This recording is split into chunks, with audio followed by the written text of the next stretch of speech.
dibaca setelah imam membaca atau selesai membaca. A'udzu billahi minasyaitonir rajim. A'udzu billahi minasyaitonir rajim.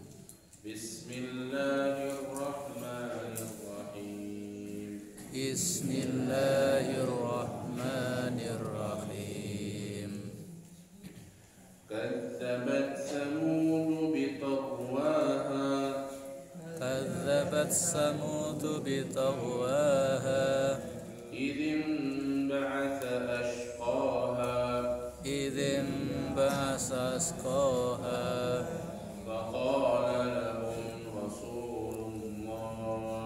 Faqala lahum Rasulullah Naqatallahi wa suqiyaha.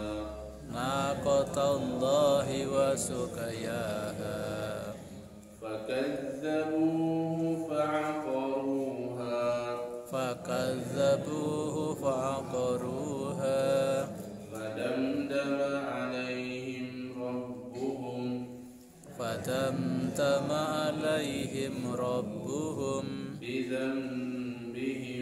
bidhanbihim fasawwaha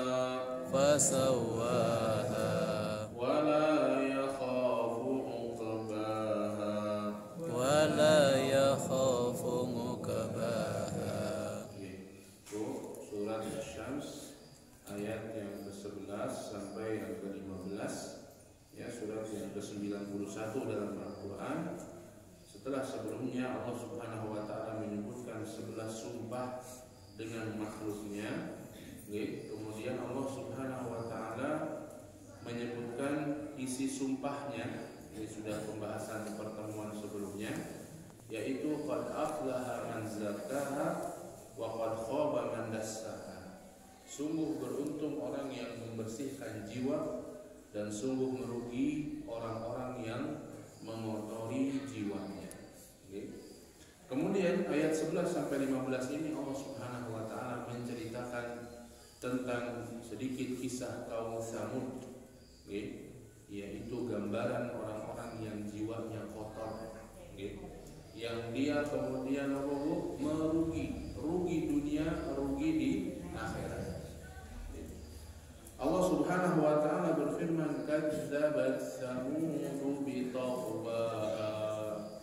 Kadzabat Samud, kaum Samud telah mendustakan, bitagwaha, dengan kezaliman, dengan perbuatan melampaui batas yang mereka lakukan. Subhanallah. Ini contoh kaum masyarakat, orang-orang yang bersih nopo kotor dengan hatinya kotor. Bagaimana contohnya adalah kadzabat Samud, yaitu kaum Samud, mereka mendustakan. Kaum Samud ini adalah kaumnya Nabi Saleh, kaumnya Nabi Saleh alaihi salam. Yang ini juga diantara Nabi yang Allah utus di Jazirah Arab, Nabi Saleh. Kaum Saleh ini, kaum Samud ini, mereka punya kemampuan untuk membangun bangunan-bangunan dari gua, batu-batu yang besar. Kemudian mereka buat ukiran-ukiran, mereka buat rumah di dalamnya, mereka buat ruangan-ruangan, mereka buat pintu gerbang, mereka buat berbagai macam dari batu-batu tersebut. Batu-batu besar yang ada di gunung, yang ada di padang pasir, kadang ada batunya, dibuat oleh mereka. Dan sampai sekarang masih bisa kita lihat, ada disebut di sebelah Madinah, sebelah utara lagi, hampir-hampir Yordan, ada namanya Madain Saleh, yaitu perkampungan kaumnya orang-orang atau bekas perkampungan kaumnya Nabi Saleh tersebut. Ya, masih bisa kita lihat bekas-bekas mereka. Bahkan menjadi, kalau tidak salah, atau diantara cagar budaya yang dilindungi oleh UNESCO, seperti Borobudur kalau di kita sekarang, Hanya saja kalau Borobudur batunya yang diukir-ukir kemudian disusun, ini tidak.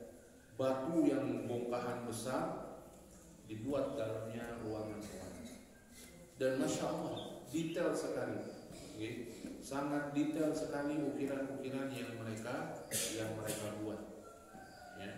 Dan mereka diantaranya tinggi-tinggi orangnya, besar-besar, sehingga kalau kita melihat tempat tersebut, ya, pintunya pun tinggi-tinggi, ya, pintunya tinggi-tinggi. Sampai sekarang masih bisa kita saksikan. Kalau berkesempatan, biasanya sebagian umroh, ya, kadang-kadang ada juga yang kesana, ya.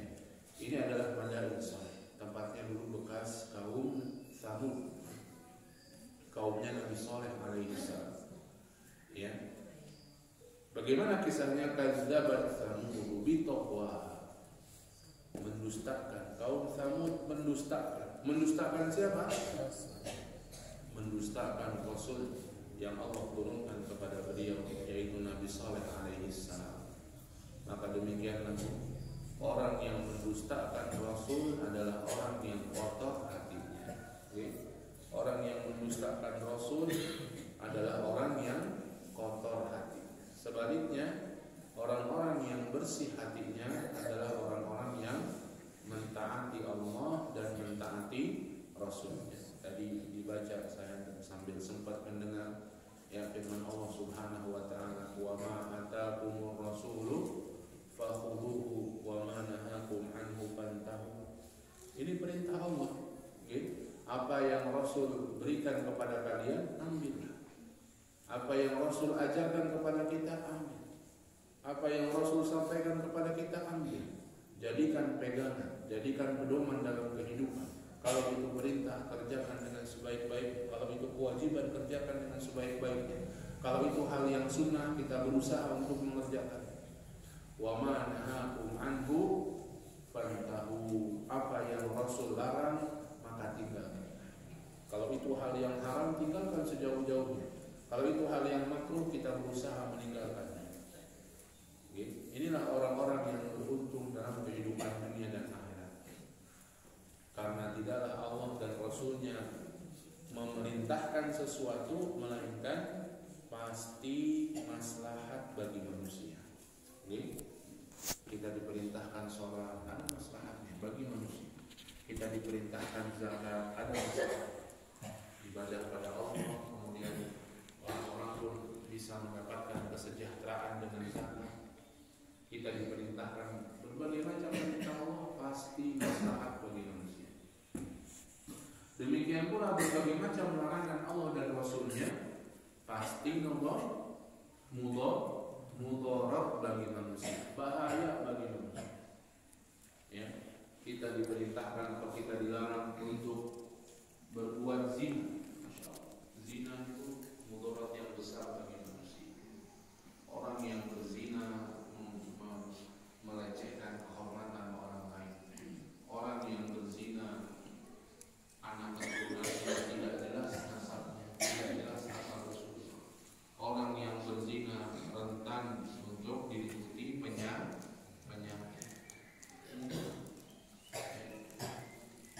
Dalam agama kita, Allah dan Rasulnya melarang untuk meminum khamar. Ya, miftahus syarr, dalam hadis Nabi disebutkan kunci keburukan khamar. Siapa banyak orang yang saling mencaci maki gara-gara khamar. Betapa banyak orang yang saling berkelahi gara-gara khamar. Bahkan bunuh-bunuhan gara-gara khamar. Karena khamar menutup akal manusia. Kalau akal sudah tertutup, badan, lisan tidak terkontrol, akhirnya semuanya di luar kendali, akhirnya perbuatan dosa dan maksiat. Allah melarang kita dari riba, ya, memakan harta riba. Subhanallah, kezaliman pada harta manusia, penyebab kemiskinan, penyebab berbagai macam keburukan ekonomi dunia adalah karena riba. Begitulah. Dan kaum Tsamud ini diantara orang yang mendustakan Rasul. Kadzabat Tsamud bitaqwaha. Kaum Tsamud mendustakan Rasul bitaqwaha, dengan sikap mereka yang melampaui batas. Okay? Dengan sikap mereka yang melampaui batas. Karena memang Allah mengutus para rasulnya untuk menjelaskan batas-batas pada manusia. Ya, ini loh batas-batas yang dilakukan. Mungkin saja manusia melampaui batas, tapi kalau melampaui batas, akan timbul efek buruk, baik bagi diri sendiri maupun bagi orang lain. Semua kalau sudah lewat batas, melampaui batas, baik maupun buruk akibatnya. Tidur misalnya, istirahat, ada batasnya.